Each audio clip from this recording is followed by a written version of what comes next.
Football দুনিয়ায় প্রযুক্তির ছোঁয়া নতুন কিছু নয়, কিন্তু ফিফা এমন এক উদ্যোগ চালু করেছে যা একদিকে যেমন রোমাঞ্চ তৈরি করেছে, অন্যদিকে বিতর্ক ডেকে আনছে। এই নতুন উদ্যোগের নাম এফবিএস, অর্থাৎ ফুটবল ভিডিও সাপোর্ট। একে অনেকেই বলছেন ভিএআর এর লাইট ভার্সন। নতুন এই সিস্টেমটি আসলে কি? ফিফা সম্প্রতি এফবিএস বা ফুটবল ভিডিও সাপোর্ট নামের এই নতুন রিভিউ সিস্টেম চালু করেছে। মূলত যেসব লিগ বা টুর্নামেন্টের ভিএআর চালানোর মতো আর্থিক সামর্থ্য নেই, তাদের জন্যই এটি তৈরি করা হয়েছে। ফিফার ভাষায় এটি একটি কস্ট ইফেক্টিভ এবং স্কেলেবল পদ্ধতি, অর্থাৎ সাশ্রয়ী ও সহজে প্রয়োগযোগ্য।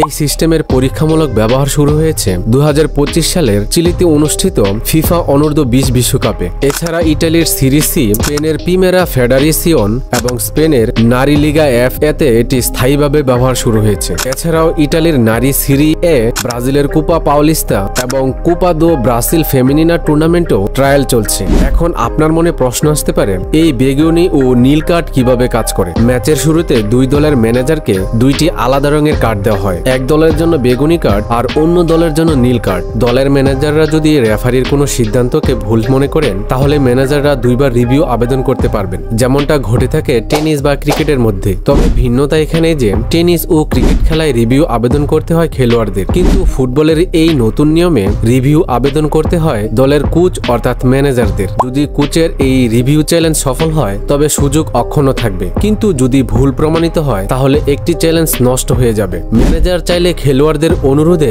রিভিউ নিতে পারেন, তবে ঘটনা ঘটার সঙ্গে সঙ্গে সিদ্ধান্ত নিতে হবে। রিভিউ চাওয়ার সময় ম্যানেজারকে আকাশের দিকে আঙ্গুল ঘুরিয়ে সিগন্যাল দিতে হয় এবং ফোর্থ অফিসিয়ালের কাছে কার্ডটি জমা দিতে হয়। সর্বশেষ এই সিস্টেমটি ব্যবহার হয় মরক্কো ও ফ্রান্সের under-20 FIFA world cup semifinal ম্যাচে। তবে এই প্রক্রিয়া ম্যাচে দীর্ঘ বিরতি তৈরি করে, যা দর্শক ও বিশ্লেষকদের মধ্যে সমালোচনার জন্ম দেয়। অনেকে মনে করছেন ম্যানেজাররা ইচ্ছাকৃতভাবে রিভিউ চেয়ে খেলার গতি ভাঙার চেষ্টা করতে পারেন।